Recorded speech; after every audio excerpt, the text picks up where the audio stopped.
Hello everyone, this is Sam. In today's video, I wish to bring to you a subject that in my opinion is very important when it comes to how the economy in the game is being managed by the current person responsible for it at ArenaNet.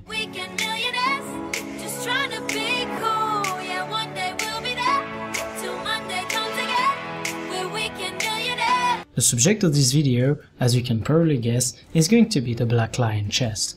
We have been given a new Black Lion chest last week with the Wintersday patch. Throughout the week I have opened a few of the chests using some real life money to buy gems, and I have been appalled by the results I have gotten. In the second part of the video, there is gonna be an opening of 50 Black Lion chests to give you an image of what I think is wrong currently with the chest itself. First of all, let's have a look at the contents of it. So right now, one of the issues that I have with the chest is that there is way too many stuff that should be exclusive and kept away from the RNG, as well as just from the economy in general, that is being reintroduced without any thinking in the Black Lion chests. So the Season 1 memory boxes were already quite of an issue when they got released on the gem store, because with their high gem price, as well as the contents they had a weird impact on the economy. The price of gems was driven up, while the price of a lot of the items that they contained was driven down, and in my opinion that is not the proper way to manage an economy.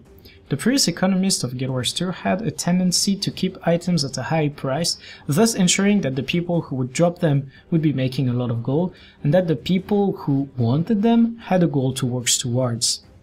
In my opinion, in an MMO like Guild Wars 2, having such goals is very important in order to retain as much of the population as we can possibly do. Now, what this chest has as an effect is that it brings a lot of items that were exclusive, that people took pride in, that people went through a lot of effort to acquire, and puts them at a very minimal price tag, thus devaluing any accomplishment that these people could have had beforehand. Now, I am not saying that this is bad per se, but I think that right now the rotation that we have is very underwhelming.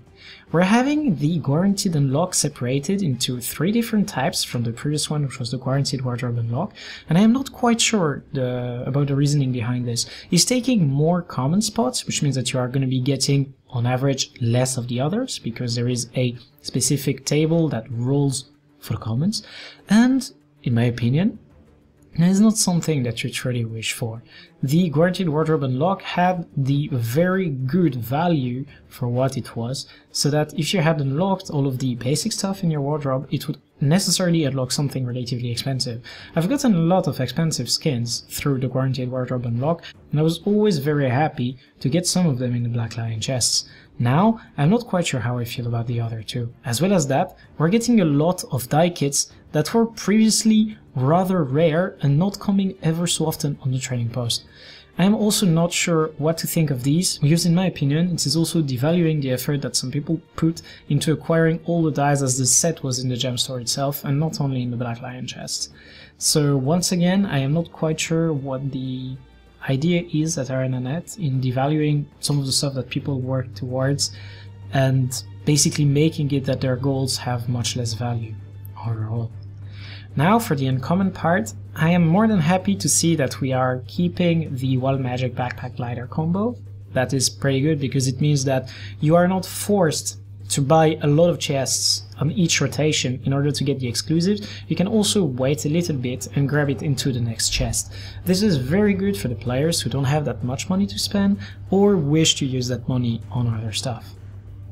Now, the set of skins that we get there is going to be very low in price, because a lot of people are going to be opening these Black Lion chests, and as such, I think that it is a good idea to acquire them and then be able to use them to unlock the full collection and get some tickets back. Speaking of the tickets, you're going to be seeing this in the second part of the video, but the drop rate on scraps and tickets feels abysmally low. Of course, I don't have that big of a sample size to be able to determine whether or not it was tampered with. After all, I could have had bad RNG, but a lot of my friends who have also opened Black Lion chests have complained that they are getting about 60% less of these. This is a crazy number. And if anything, that is a positive thing for the economy, because it means that the blackline skins are going to get more value. Of course, for our internet, it means that people will have probably less of an incentive to buy them outright on a trading post, and instead would wait for the next blackline chest rotation and spend maybe a few euros or a few dollars on blackline chests in order to try and get them when they are in the uncommon tab. Now, I am not sure that this is exactly what is going to happen, but I think that it might be an underlying idea.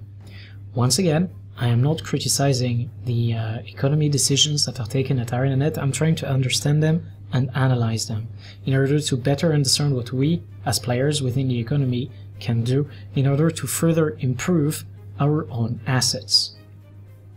Now, of course, in the rare category, we have the most classic stuff. It's always the best or better set that is put in the rare category. Nothing to complain about here. These were already released once throughout the year with the winter and summer event, so they actually didn't really have the time to catch much value, and as such, we're probably not gonna see them getting much value either during the next year, as people might be expecting a winter and summer again. The finishers and permanent nodes are a classic. These ones were not in the rotation previously, so that's pretty good, and usually the snow truffle is a very solid pick. However, right now, the combi food has another destined slot that is cheaper than the rare veggie pizza, so I'm not quite sure how these are going to work throughout the year. Maybe completionists are still going to be buying them. Once again, the golden blackline chest key is probably one of the best things that has happened to the blackline chest. You get guaranteed uncommons, and this is so good because it allows you to get the items that are rare over here and that you might want to have as unlocks because they're the only one you cannot trade gold for. Now finally, a new addition to the permanent contracts is the Endless Upgrade Extractor contract. I have ended up buying this one because I really wanted to try it out, and I must say that I am not disappointed. It is very useful. It is probably the second best contract I have bought after my Trading Post Express, of course. So right now, it is sitting at the top of my inventory, right below it. And that covers the introduction of the video. I'm now going to let you guys watch a blackline chest opening. It is 50 keys. And I'm going to be opening as many chests as I can with it. And after that, hopefully, you guys will have an idea of what I meant by we are getting quite a bit of skins and we are getting much less tickets, which means that there is more of an incentive to actually open chests instead of buying skins on the trading post. I will let you guys be the judges of this.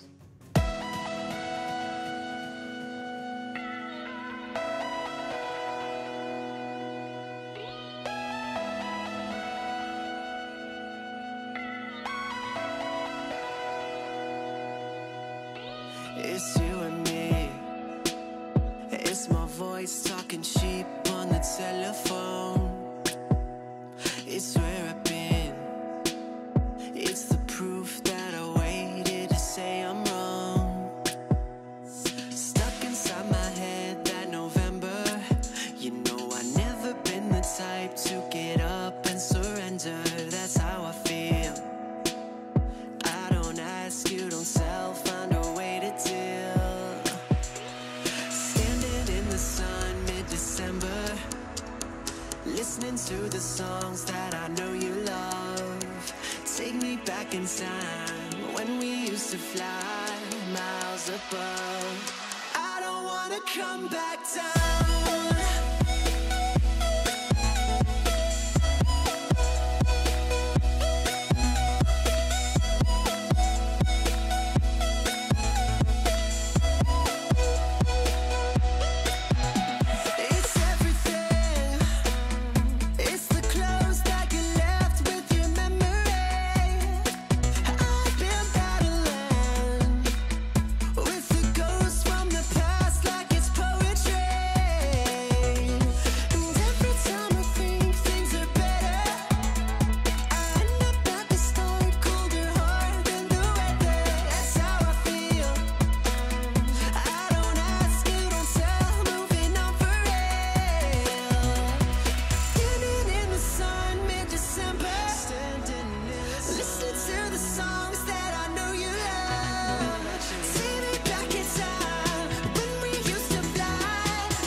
Don't